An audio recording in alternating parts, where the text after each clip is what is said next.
La plaga de la conversión del agua en sangre. Éxodo 7, 14, 25. Moisés y Aarón se presentaron ante el faraón y su corte, quienes estaban saliendo del río después del baño del regente. Siguiendo las instrucciones de Yahvé, Aarón extendió su vara, la misma que se había convertido en serpiente, y tocó el agua, no sin antes haberle solicitado al regente la libertad de los esclavos hebreos. El agua se tornó roja y comenzó a expeler hedor, ya que se había convertido, al parecer, en sangre, por lo que no era posible beber de su cauce, y causó la muerte de las especies que vivían allí. La plaga afectó a todas las fuentes hídricas del país, incluyendo los depósitos donde los egipcios almacenaban agua. Sin embargo, cuando los hechiceros de la corte replicaron el hecho, el faraón se negó a acceder a las demandas de los hebreos y regresó a su palacio. Los ciudadanos, sin embargo, tuvieron que cavar pozos para extraer agua subterránea. Ese desastre ecológico duró una semana. Segunda plaga, la plaga de la invasión de ranas. Éxodo 8, 1, 15.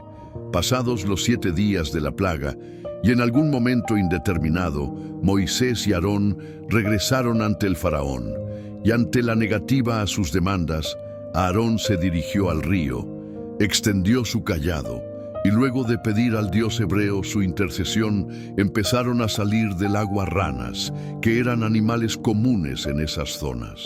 Según el relato, Moisés amenazó al faraón de la siguiente manera: el río expulsaría ranas y los anfibios invadirían las casas, los aposentos del palacio y cundirían en todo el país, sin distinción de ricos ni pobres. Los hechiceros replicaron también este signo.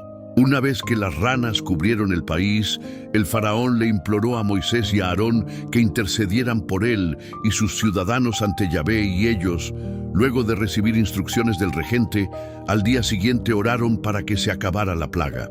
Cuando se consumó la oración, Yahvé mató a las ranas que no estaban en el río, ya que el relato deja en claro que las ranas dentro del río quedarían indemnes. Muertos los anfibios, los egipcios los acumularon, y eso produjo que se desatara una pestilencia. Sin embargo, cuando terminó la invasión, el faraón reconsideró sus intenciones y se negó a conceder las demandas. Plaga número 3. La plaga de los piojos y mosquitos. Éxodo 8, 16, 19. Al haber traicionado el faraón su promesa, Moisés y Aarón volvieron a realizar prodigios. Por mandato de Dios, Moisés ordenó a su hermano Aarón que golpeara el polvo de Egipto para que se convirtieran en piojos y mosquitos. Y desde el faraón, animales y todo ser vivo en Egipto tuvo comezón y se rascaron hasta casi arrancarse la piel. Los hechiceros reales no pudieron replicar la plaga como las dos anteriores y admitieron que el Dios de los hebreos era más poderoso que sus dioses egipcios y que la plaga de los piojos y mosquitos era obra suya. Una vez más, el pueblo hebreo no sufrió el más mínimo daño de la plaga.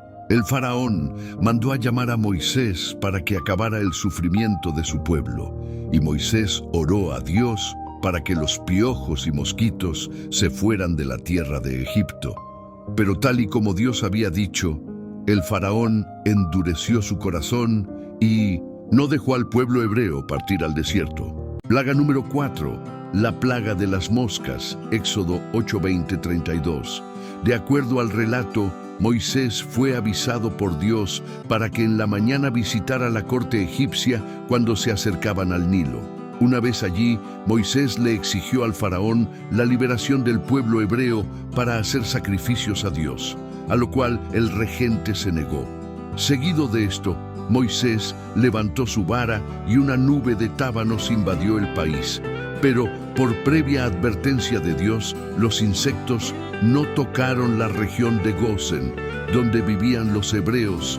La amenaza hecha por Moisés dejaba en claro que esa sería la señal para diferenciar al pueblo hebreo del egipcio. Una vez invadieron el país, el faraón respondió afirmativamente a la solicitud de Moisés, pero exigió que los sacrificios se realizaran en tierra egipcia. La Torá enfatiza que los arob, que significa mezcla o enjambre, solo fueron en contra de los egipcios y que no afectó la tierra de Gosén, donde vivían los israelitas. El faraón le pidió a Moisés eliminar esta plaga y prometió permitir la libertad de los israelitas. Sin embargo, después de que la plaga se fue, el Señor endureció el corazón del faraón y rehusó mantener su promesa. Plaga número 5. La plaga de la peste del ganado. Éxodo 9:1-7. La quinta plaga de Egipto fue una terrible peste que exterminó al ganado egipcio, ya fueran caballos, burros, camellos, vacas, ovejas, cabras y animales domésticos de nobles egipcios. El ganado israelita una vez más no sufrió ningún daño debido a que el Dios de los hebreos supo diferenciar su pueblo de los egipcios. De nuevo, el faraón endureció su corazón una vez más y no quería liberar a los israelitas. Plaga número 6. La plaga de las úlceras, sarpullido. Éxodo 9:8-12. La sexta plaga de Egipto fue una enfermedad cutánea que suele traducirse como úlcera o sarpullido. Dios les dijo a Moisés y a Aarón que cada uno tomase 2 puñados de hollín de un horno, que Moisés dispersó en el cielo en presencia del faraón. El hollín provocó úlceras en el pueblo y el ganado egipcio.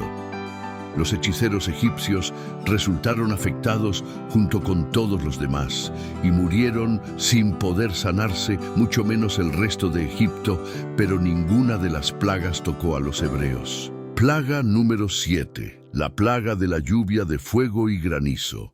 Éxodo 9:13-35. La séptima plaga de Egipto fue una destructiva tormenta. Dios le dijo a Moisés que levantase su vara hacia el cielo, momento en el cual la tormenta comenzó. Era incluso más sobrenatural que las plagas anteriores, una poderosa ducha de granizo mezclada con fuego. La tormenta dañó gravemente a los huertos y cultivos egipcios, así como a las personas y al ganado. La tormenta azotó todo Egipto, excepto la tierra de Gosén. El faraón le pidió a Moisés que eliminara esta plaga y prometió permitir a los israelitas adorar a Dios en el desierto, diciendo que este tiempo he pecado. Dios es justo, yo y mi pueblo somos malvados. Como una demostración de dominio de Dios sobre el mundo, la lluvia se detuvo tan pronto como Moisés comenzó a orar a Dios. Sin embargo, después de que la tormenta cesara, el faraón de nuevo endureció su corazón y se negó a mantener su promesa. Plaga número 8. La plaga de las langostas y saltamontes. Éxodo 10:1-20. La octava plaga de Egipto fueron las langostas. Antes de la plaga, Moisés acudió al faraón y le advirtió de la inminente plaga de langostas. Los funcionarios suplicaron al faraón que permitiera que los israelitas fueran libres, ya que iban a sufrir los efectos devastadores de una plaga de langostas, pero éste aún era renuente a ceder. El orador propuso entonces un compromiso.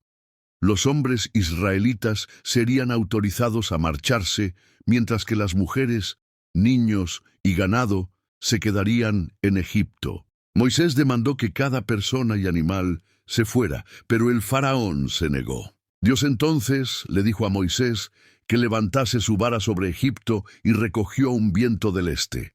El viento se mantuvo hasta el día siguiente, trayendo un enjambre de langostas.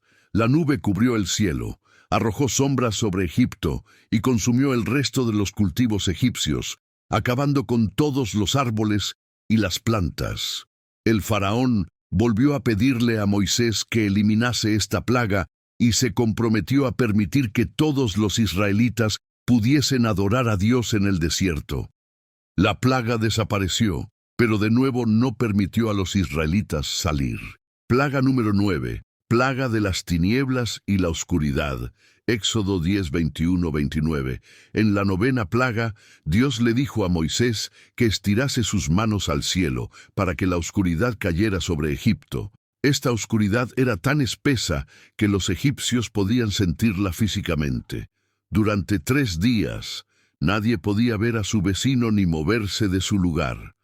En cambio, en todas las casas de los israelitas había luz. El plaga número 10, la plaga de la muerte de los primogénitos de Egipto, Éxodo 11, 1 verso 10, 12, 29, 50. La 10ª y última plaga fue la muerte de todos los primogénitos de Egipto. Dios ordenó a los hebreos marcar sus puertas con la sangre de un cabrito o cordero, ya que de esta forma no entraría el ángel de la muerte en sus casas para matar a sus primogénitos. Todo mientras el pueblo hebreo cenaba pan sin levadura, hierbas amargas y la carne del cordero. Primero, el ángel de la muerte fue al pueblo de Gosén para comenzar su misión, pero no actuó gracias a la sangre del cordero, puesta en los umbrales de las puertas, continuó su avance por Egipto. Y como no había ninguna puerta marcada con la sangre de cordero, el ángel de la muerte mató a los primogénitos egipcios, incluyendo al hijo del faraón, heredero al trono. Hubo llanto en todo Egipto, y esta fue la plaga que finalmente convenció al faraón de que debía liberar a los hebreos.